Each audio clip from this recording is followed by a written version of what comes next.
ஓம் பூர்ணமதః பூர்ணமிதம் பூர்ணாத் பூர்ணமுதச்யதே பூர்ணஸ்ய பூர்ணமாதாய பூர்ணமேவாவசிஷ்யதே. ஓம் சாந்தி சாந்தி சாந்தி. ஓம் குருர் பிரம்மா குருர் விஷ்ணுர் குருர் தேவோ மகேஸ்வரः குரு சாட்சாத் பரம் பிரம்ம தஸ்மை ஸ்ரீ குரவே நமः.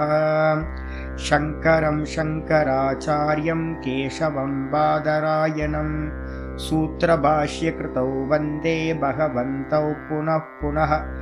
ஈஸ்வரோ குருராத்மேதி மூர்த்திபேத விபாகினே व्योमवद्व्याप्तदेहाय दक्षिणामूर्तये नमः. सदाशिवसमारम्भां शङ्कराचार्यमध्यमाम् अस्मदाचार्यपर्यन्तां वन्दे गुरुपरम्पराम्. ॐ यो ब्रह्माणं विदधाति पूर्वं यो वै वेदांश्च प्रहिणोति तस्मै तं हदेवमात्मबुद्धिप्रकाशं मुमुक्षुर्वै शरणमहं प्रपद्ये. ॐ शान्ति शान्ति शान्तिः. ॐ असतो मा सद्गमय तमसो मा ज्योतिर्गमय मृत्योर्मामृतं गमय. ஓம் சாந்தி சாந்தி சாந்திः. ஓம் குருர் பிரம்மா குருர் விஷ்ணுர் குருர் தேவோ மகேஸ்வரः குரு சாட்சாத் பரம் பிரம்ம தஸ்மை ஸ்ரீ குரவே நமः. யத்பாவனாதவாபீயம்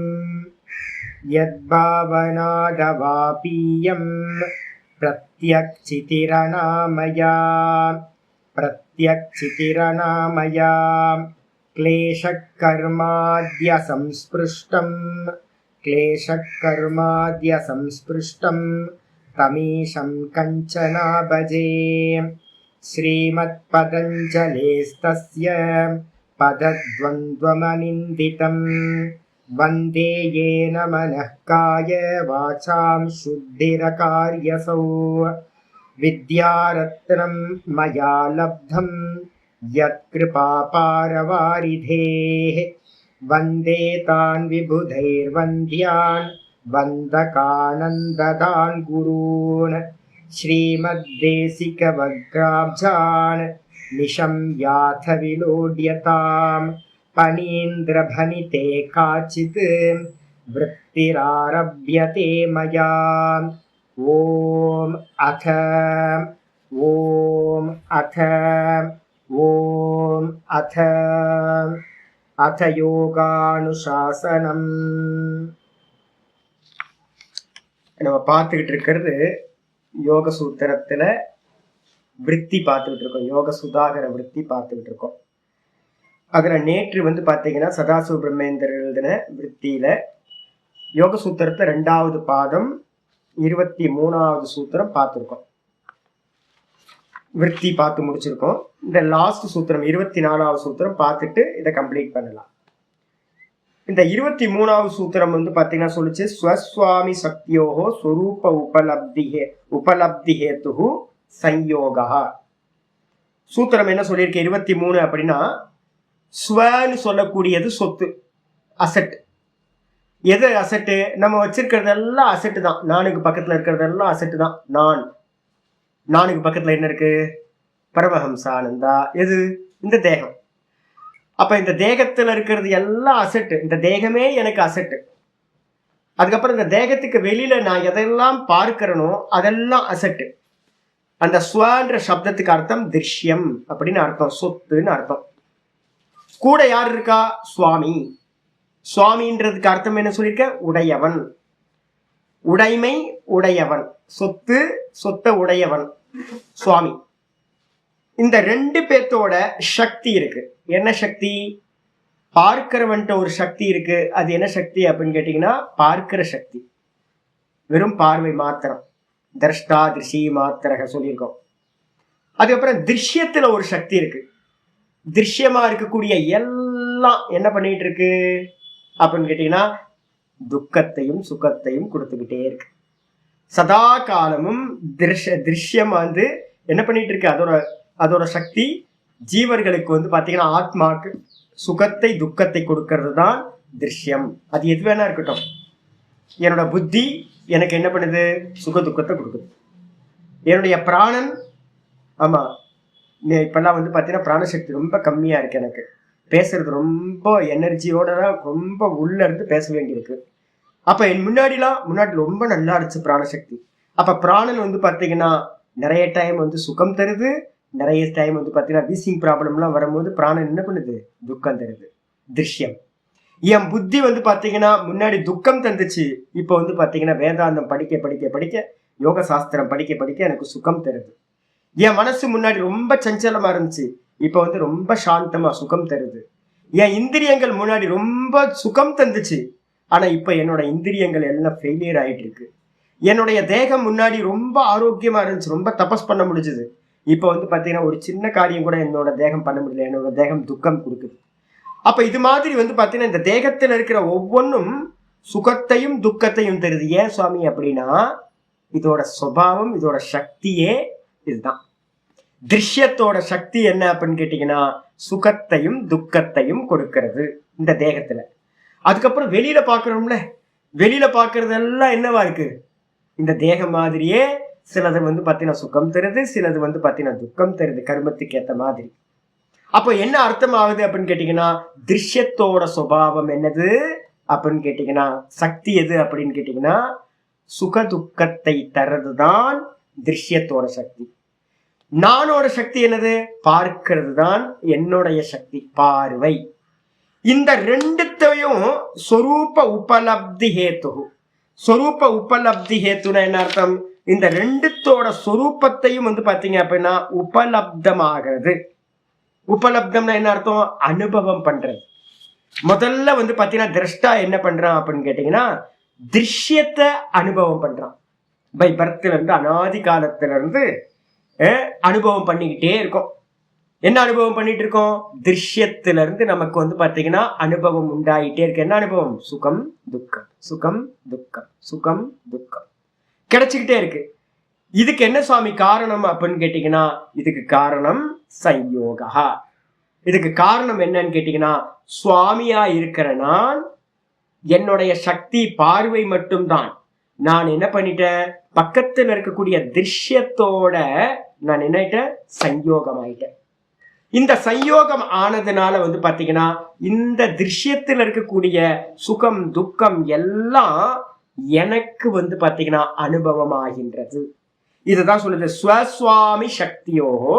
இந்த ரெண்டு ஸ்வ அப்படின்ற திருஷ்யம், சுவாமின்ற திரஷ்டா, இந்த ரெண்டுத்தோட சக்தியும் சொரூப உபலப்தி ஹேத்து.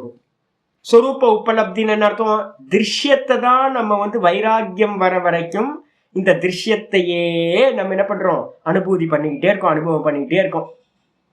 இதுல வைராக்கியம் வந்துருச்சுன்னா என்ன ஆகும், ஆனா விற்த்திக்காரர் என்ன பண்ணிட்டாரு அப்படின்னு கேட்டீங்கன்னா இந்த ஒரே ஒரு விஷயத்தை மட்டும்தான் அது எடுத்திருக்காரு.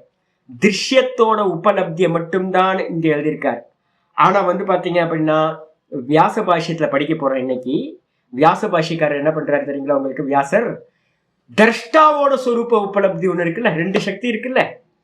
அப்ப வந்து பாத்தீங்கன்னா எது வரைக்கும் நீங்க வந்து பாத்தீங்கன்னா இதோட சேர்ந்து இருக்கீங்களோ அது வரைக்கும் இந்த திருஷ்யத்துல இருக்கிற சுகதுக்க அனுபவங்கள் கிடைச்சுக்கிட்டே இருக்கும், அனுபவம் ஆகிட்டே இருக்கும். என்ன காரணம்னு கேட்ட என்ன சொல்லுவீங்க, சம்யோகம். இதே வந்து பாத்தீங்கன்னா திரஷ்டாவோட அனுபவம் உங்களுக்கு உண்டாகணும் அப்படின்னா என்ன பண்ணணும், இந்த சம்யோகம் வியோகமாகும். சிம்பிள். இது வியோகம் ஆச்சு அப்படின்னா வைராக்கியம் வந்து வியோகம் ஆச்சுன்னா பிரிஞ்சு போச்சு அப்படின்னா இந்த திரஷ்டா தன்னையே தான் அனுபவம் செய்வான். திரஷ்டாவோட சொரூபம் என்னது, சக்தி என்னது, திருஷ்யம். ததா திரஷ்டுக்கு சொரூபே அவஸ்தானம். தான் தான்லயே நிக்கிற அந்த மோட்சமானது உண்டாகும். அப்ப தான் தான்ல நிக்கிறது தான் வந்து பாத்தீங்கன்னா அனுபவம், சுவானுபவம் அப்படின்னு நம்ம சொல்றோம். அப்ப பிரிஞ்சா திரஷ்டாவோட அனுபவம், பிரியாம சேர்ந்தோம் அப்படின்னா திருஷ்யத்தோட அனுபவம்.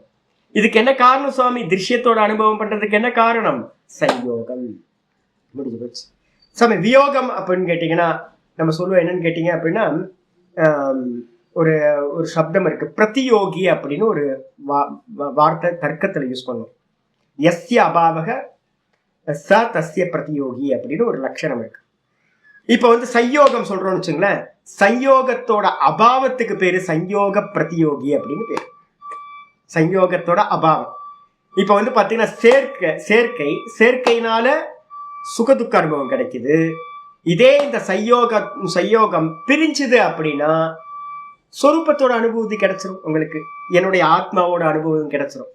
அப்ப பேஸ் என்ன அப்படின்னு கேட்டீங்கன்னா, சயோகம் தான் பாத்தீங்கன்னா சுகதுக்கத்துக்கும் காரணமா இருக்கு. அதே சயோகம் வியோகத்தை அடையும் போது அது என்ன பண்ணுது, நமக்கு சொரூப அனுபவத்தை கொடுக்குது அப்படின்னு எடுத்துக்கணும். ஆயிடுச்சா? அப்ப சயோகத்தையும் எடுக்கணும், வியோகத்தையும் நம்ம எடுத்துக்கணும். வியோகத்தை எடுக்கிறதுக்கு என்ன வேணும்? சயோக பிரதியோகி அப்படின்றத எடுத்துக்கணும், தர்க்கத்துல சொல்றது. இதோட பாத்தீங்கன்னா இந்த 23வது சூத்திரம் கம்ப்ளீட் ஆச்சு. அப்ப நம்ம என்ன பண்ணணும் அப்படின்னு கேட்டீங்கன்னா, ஆச்சாரியர் சொல்றாரு, இந்த சயோகம் சொல்றீங்களா சுவாமி, ரெண்டும் ஒன்னா இணையுது. ஏன் சுவாமி இணைஞ்சது? யாராவது கேள்வி கேட்கலாம்ல. ஏன் பாத்தீங்கன்னா இது இணைஞ்சது? நானும் இந்த திருஷ்யமும், திரஷ்டாவா இருக்கிற நானும், இந்த திருஷ்யமா இருக்கிற இந்த தேகாதிகளும், இந்த ஜெகத்தும் என்னோட எப்படி இணைஞ்சது, என்ன காரணம் அப்படின்னு கேட்டீங்கன்னா, அதுக்காக 24வது சூத்திரம் எழுதுறார் ஆச்சாரியர். விருத்தி எழுதுறார் பாருங்க, சதாசிவ பிரம்மேந்திரர். சயோகசிய அபி உபாயமாக, இந்த சயோகத்துக்கு கூட பாத்தீங்கன்னா ஒரு உபாயம் இருக்கு, ஏதோ ஒரு ஹெல்ப் பண்ணுது. நம்ம எதையாவது ஒட்டணும் அப்படின்னு வச்சுங்களேன், அந்த ஒட்டுறதுக்கு பேஸ்ட் வேணுமா? பேஸ்ட் இல்லாம பாத்தீங்கன்னா என்ன பண்ண முடியாது, இணைக்க முடியாது. அப்ப இணைக்கிறதுக்கு, ரெண்டுத்தையும் சேர்க்கறதுக்கு ஒரு பேஸ்ட் வேணும். அது அந்த பேஸ்டுக்கு பேர் உபாயம்னு பேர். அப்ப திரஷ்டாவையும் திருஷ்யத்தையும் இணைப்பதற்கு ஒரு பேஸ்ட் பாத்தீங்கன்னா ஹெல்ப் பண்ணுது. அது என்ன அப்படின்னு யாராவது கேள்வி கேட்டா 24வது சூத்திரம் சொல்லுது. தஸ்ய ஹேத்துர வித்யா, தஸ்ய ஹேத்துர வித்யா, தஸ்ய ஹேத்துர வித்யா. தஸ்யன்றதுக்கு அர்த்தம் தஸ்ய சயோகஸ்ய அப்படின்னு அர்த்தம் எடுக்கணும்.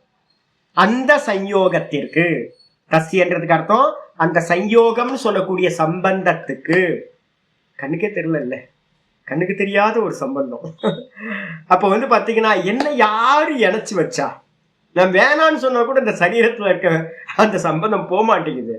நம்ம நினைக்கிறோம்ல, சனிய, இந்த சனிய மட்டும் போச்சு அப்படின்னா நிம்மதியா இருக்கும்ல. நம்ம தூக்கத்துல இருக்கோம்ல, தூக்கத்துல பாத்தீங்க அப்படின்னா சரீரத்தோட சம்பந்தம் கொஞ்சம் கூட இல்லை. சரீரத்தோட சம்பந்தம் இல்லாத நிலையில எவ்வளவு ஆனந்தமா இருக்கும். அப்ப எங்கெல்லாம் இந்த சனியன் இல்லையோ அங்கெல்லாம் பாத்தீங்கன்னா சுகம் கிடைக்கும், நமக்கு நல்லா தெரியும்.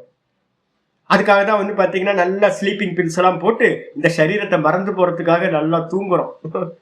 அப்ப எதுக்காக அப்படின்னு கேட்டீங்கன்னா, நிறைய பேர் பாத்தீங்கன்னா போதை வஸ்துக்கள் எல்லாத்தையும் எடுக்கிறாங்க. அப்படின்னு கஞ்சா, அப்புறம் ட்ரிங்க்ஸ் பண்றது, இதெல்லாம் எதுக்கு அப்படின்னா சரீரத்தை மறந்து இருக்கணும். ஆனா பாத்தீங்கன்னா ஜாகிரதத்துல இருக்கும்போது நம்மளால பாத்தீங்கன்னா சரீரத்தை விட்டுட்டு இருக்க முடியல. அறிவு இருக்கா? நம்ம அறிவு இருக்கு. இப்ப நமக்கு அறிவு வந்துருச்சா? நம்ம அறிவு வந்துருச்சு. அறிவு வந்தாலும் கூட என்ன பண்ண மாட்டேங்குது, இந்த சரீரத்துல இருக்கிற பாண்டேஜ் போக மாட்டேங்குது. அதுக்கு என்னப்பா காரணம் அப்படின்னு கேட்டீங்கன்னா, அந்த சம்பந்தத்திற்கு காரணம் தஸ்ய சயோகஸ்ய, சயோக சம்பந்தம் இருக்குல்ல, அதற்கு ஹேத்துஹு அப்படின்னா காரணம் எது அப்படின்னா அவித்யா. அவித்யான்ற பேஸ்ட் வச்சு நம்மளையும் நம்ம தேகத்தையும் என்ன பண்ணிருக்கு, சேர்த்து வச்சு கட்டி வச்சிருக்கு. இதான் பாஷை. இதுக்கு வந்துருங்க, விருத்திக்காரர் எழுதுறார். தஸ்ய சயோகஸ்ய, தெளிவாக போட்டார். தஸ்யன்றதுக்கு அர்த்தம் சயோகஸ்ய, சயோகத்திற்கு. எது சயோகம்?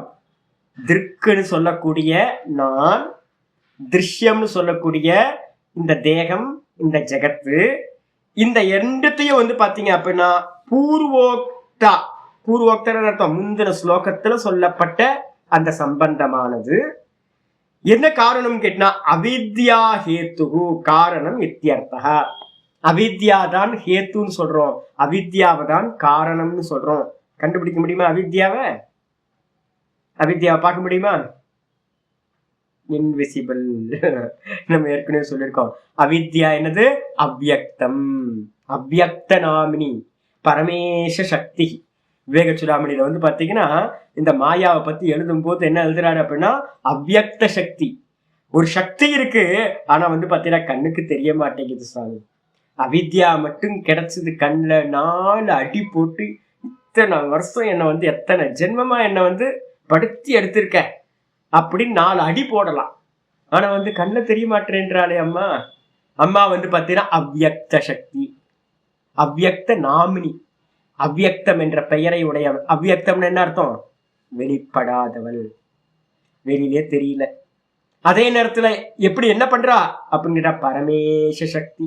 மம மாயா, கீதால சொல்றாருல, மம மாயா வைஷ்ணவி மாயா. அப்ப யாரு? அப்ப வந்து பாத்தீங்கன்னா கண்ணுக்கு தெரியாத அவ்யக்த சக்தியா அவள் இருக்காள், கண்ணுக்கு தெரியல. அதனால வந்து பாத்தீங்கன்னா அனாதி காலத்துல இருந்து நமக்கு வந்து பாத்தீங்கன்னா இந்த தேகத்தோட வந்து பாத்தீங்கன்னா அந்த அவித்யா தான் சம்பந்தத்தை உண்டு பண்ணியிருக்கா. சரி, அவித்யாவுக்கு வந்து பாத்தீங்கன்னா நம்ம டீப்பா அனலைஸ் வந்து பாத்தீங்க அப்படின்னா வியாச பாஷ்யத்துல பார்க்க போறோம். இது வந்து பாத்தீங்கன்னா ஆச்சாரியர் என்ன பண்றாரு, நம்ம எப்பவுமே என்ன பண்ணுவோம், வியாச பாஷ்யத்தை பார்த்துட்டு தான் இதை பார்ப்போம். நம்ம லீவ் விடுறதுக்காக என்ன பண்ணிட்டோம், 2 சூத்திரத்தை 23, 24 சூத்திரத்தை வந்து வியாச பாஷ்யம் பார்க்காம என்ன பண்ணிட்டோம், இங்க விற்த்திக்கு வந்துட்டோம். விற்த்திக்காரர் என்ன பண்ணிட்டார், சதாசிவ பிரம்மேந்திரர் நம்ம ரொம்ப புத்திசாலின்னு நினைச்சிட்டு ஒரே லைன்ல எழுதிட்டு போயிட்டார். இதை பத்தின விசாரம் நம்ம என்ன பண்ண போறோம், அடுத்த இதுல பார்க்க போறோம். ஆயிடுச்சா? அப்போ ஒரே ஒரு சூத்திரம் தான் இன்னைக்கு நம்ம பார்க்கறது. தஸ்ய ஹேத்துர் அவித்யா. தஸ்ய ஹேத்துர் அவித்யான்னு என்ன அர்த்தம் அப்படின்னு கேட்டா, சயோகத்திற்கு ஹேத்து காரணம் அவித்யா. சயோகம் என்ன பண்ணும் அப்படின்னு கேட்டீங்கன்னா, சயோகம் சுகத்தையும் துக்கத்தையும் கொடுக்கும். சயோகம் என்ன பண்ணும், சுகத்தையும் துக்கத்தையும் கொடுக்கும். அது வியோகமாச்சுன்னா மோட்சத்தை கொடுக்கும். அப்ப நல்லா புரிஞ்சுக்கணும், நம்மளோட சுகதுக்கத்துக்கு எல்லாத்துக்கும் காரணம் என்னன்னா சிங்க் ஆகிறது தான், வேற எதுவுமே இல்லை. அந்த சிங்க் ஆகிறத நிப்பாட்டிட்டோம் அப்படின்னா மோட்சம். இதை நல்லா புரிஞ்சுக்கணும். அப்ப இந்த 2 சூத்திரத்தை நல்லா ஞாபகம் வச்சுக்கிட்டீங்கன்னா புரியும். சம்சார காரணம் சயோகம், அதே நேரத்துல மோட்ச காரணம் வியோகம், அந்த சயோகத்தோட வியோகம், இதுதான் மோட்சம். இந்த 2த்தையும் சயோகம் பண்றது யாரு அப்படின்னு கேட்டா அவித்யா. அந்த அவித்யா தான் வந்து பாத்தீங்கன்னா எல்லாத்தையும் இணைச்சு வைக்குது. அப்ப இணைக்கும் போதெல்லாம் சுகதுக்கத்தை தருது. வியோகம் ஆகும் போது அது என்ன பண்ணுது, அபவர்க்கம்ன்ற மோட்சத்தை கொடுக்குது. அப்ப அவித்யான்னு சொல்லலாம், பிரகிருதின்னு சொல்லலாம், பிரதானம்னு சொல்லலாம். அவதான் என்ன பண்ணிட்டு இருக்கா அப்படின்னா சதா காலமும் ஜீவர்களுக்கு சுகதுக்கத்தையும் அபவர்க்கத்தையும் கொடுக்கின்றாள். முடிஞ்சு போச்சு. அவித்யாக்கும் பிரதானம் பிரகிருதிக்கும் ஒரே மீனிங் தான். இதோட முடிஞ்சது. இதுக்கப்புறம் வந்து நம்ம வியாச பாஷ்யம் பார்த்துட்டு 25வது சூத்திரத்துல இருந்து கண்டினியூ பண்ணுவோம். ஓம் பூர்ணமத பூர்ணமிதம் பூர்ணாத் பூர்ணமுதச்யதே பூர்ணஸ்ய பூர்ணமாதாய பூர்ணமேவாவசிஷ்யதே. ஓம் சாந்தி சாந்தி சாந்தி. ஹரி ஓம் ஸ்ரீ குருப்யோ நமஹ. ஹரி ஓம். நாராயண நாராயண. இதோட 25வது சதாசிவ பிரம்மேந்திரர்கள் தின விருத்தி வந்து நம்ம 25வது சூத்திரம் எப்ப பார்ப்போம், நம்ம 36 சூத்திரங்கள் யோக சூத்திரத்துல வியாச பாஷ்யத்தை பார்த்துட்டு அதுக்கப்புறம் திரும்ப ரிட்டன் இங்க வருவோம்.